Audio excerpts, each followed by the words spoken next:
everybody, welcome to today's video. It is always great to see you. Thanks for being here. If you are new to this channel, I especially want to welcome you.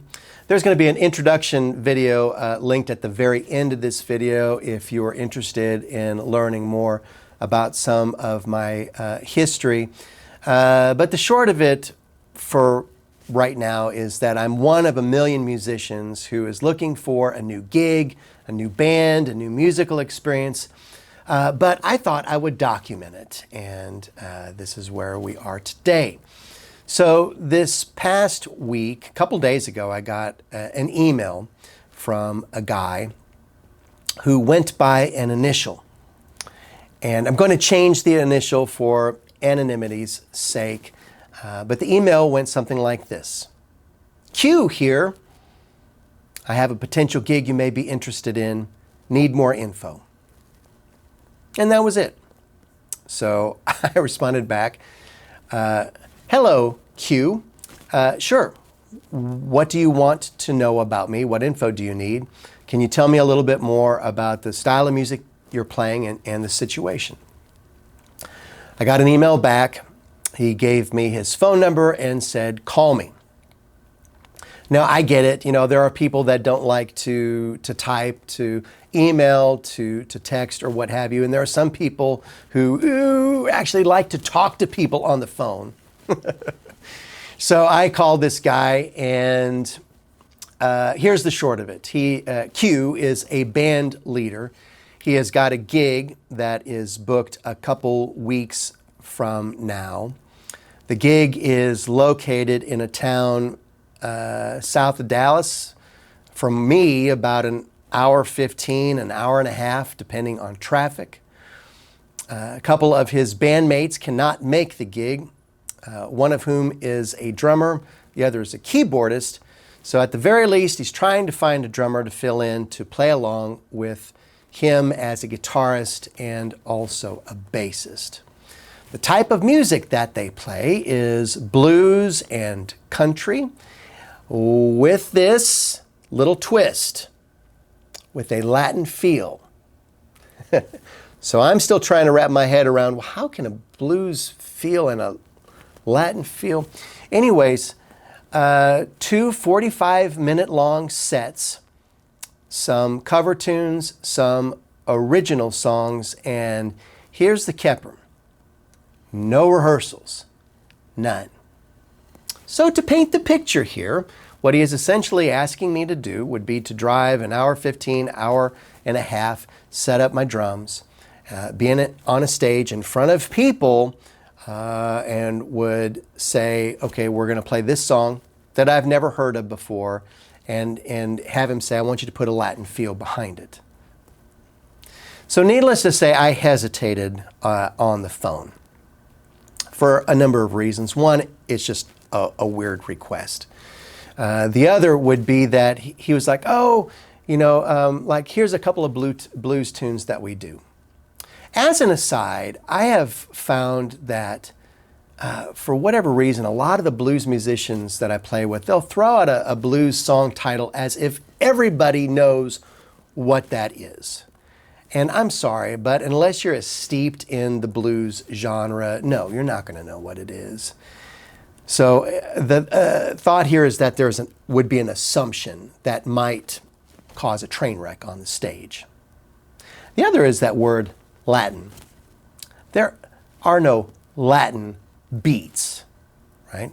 There are Afro-Cuban beats. There are Brazilian beats that often get misconstrued as Latin. So I am just trying to picture the guy throwing out a title of a blues song on the stage before all these people, saying put a Latin feel to it, and I'm wondering in my head, well, does he mean a songo? Does he mean a bayonne? Does he mean a samba with a 2/3 clave? What, you know? But perhaps one of the things that caused me to hesitate the most was when he mentioned that he had contacted many other drummers to see if they would be interested. And I was like, okay. He asked me if I'd be interested in the gig, and I just flat out told him, I said, I think if you have some other drummers to contact, that I would recommend contacting them first to see if you can find some drummers that are more versed in country, more versed in blues type stuff. Probably would be the person for you. However, I won't leave you in a lurch, and that if you are in a bind and you need someone, then give me a call, and we kind of left it at that we might revisit it. Now, I certainly hope that this guy isn't going to call me the day before the gig expecting me to say, oh yeah, I'll just drop everything and go down there. He was a really nice guy, and the gig did pay some money.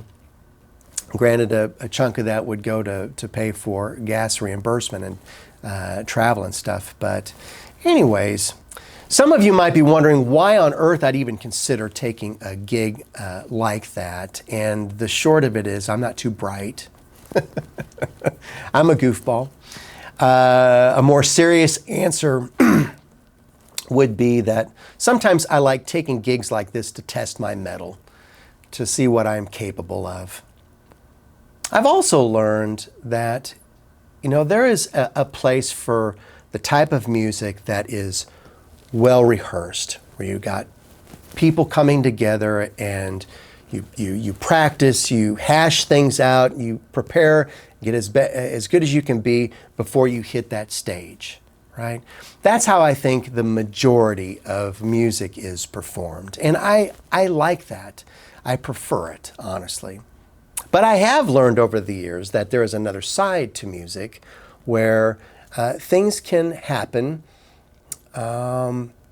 spontaneously, where magic can actually happen on the stage without the need for practice or rehearsals. Now, I have found that there needs to be some things in place for the chances of that to happen. And I mean to happen well. And the first is that it tends to happen with more experienced musicians. The second is that each of those musicians has a certain level of proficiency on their respective instruments. Oftentimes it involves thinking quick, being able to make adjustments quickly, and you can't be thinking about technique when you're doing that. The third is to have a great set of ears, people who are listening to one another. This is why jazz musicians are so great, because they show up and all of them are listening and attuned to one another. They're playing off of each other, and that's what makes jazz so exciting. And the other thing too, at least in this blues country situation, would be just the agreement that things are going to be loose and to keep things simple. And that tends to work out pretty well too. Now, I wouldn't claim to be a master at just getting up and playing without rehearsing in certain situations, but I have done a fair amount of it, and where I learned it more often than not was in church, of all places. And quite a few years ago, I had a church gig where I was asked to play hand percussion. So I would play congas and bongos and stuff like that. And the setup was that there would be rotating musicians. So we would have people coming in, guitarists who could sing, keyboardists who could sing, and they would bring in their music. Oftentimes it was contemporary Christian music. Now, I grew up in the church, but it was a more traditional church, so I know old hymns, but I don't know CCM type stuff. And we didn't have time to rehearse. So quite often it would be me being on the stage, behind a set of congas or something, and the guitarist or the keyboardist would sing, and they would know the songs. They would end up being my North Star. As long as somebody knew the song, and I would follow along, and I learned how to do that rather effectively. The other thing that kind of helped is the atmosphere of church worship like that.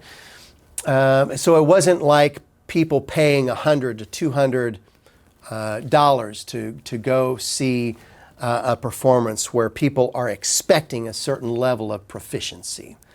You know, these are folks that are there of their own choice, of their own volition, and they're just grateful to have music, and often are more lenient and understanding of looseness, of mistakes even. But you know, even beyond all of that, I have also learned that there is a spiritual dimension to music that definitely transcends religion, in the sense that it affects everybody, regardless of beliefs or lack thereof. I'm talking about little miracles on the stage. Serendipitous moments when things just seem to line up perfectly, like the cosmos arranged it for whatever reason. And everybody feels it. And it's kind of hard to put into words, but you know, it's like everybody on the same page. Everybody's jiving, and everybody recognizes it when it happens. And it's those rare moments, because they don't happen all the time. It's those rare moments that keep musicians playing, because it's such a great and special feeling that you just want to continue to feel that over and over again. I cannot think of any more magical moment of something like that happening to me in life than when I took a trip to the Middle East. But I'm going to have to save that for another video.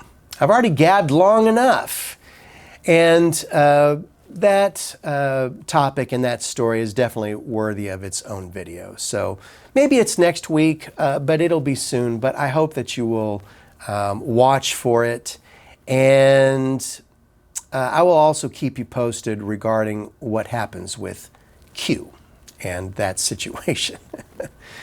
All right, friends, until next time, you all take care of yourselves. Light and love to you all. Bye now.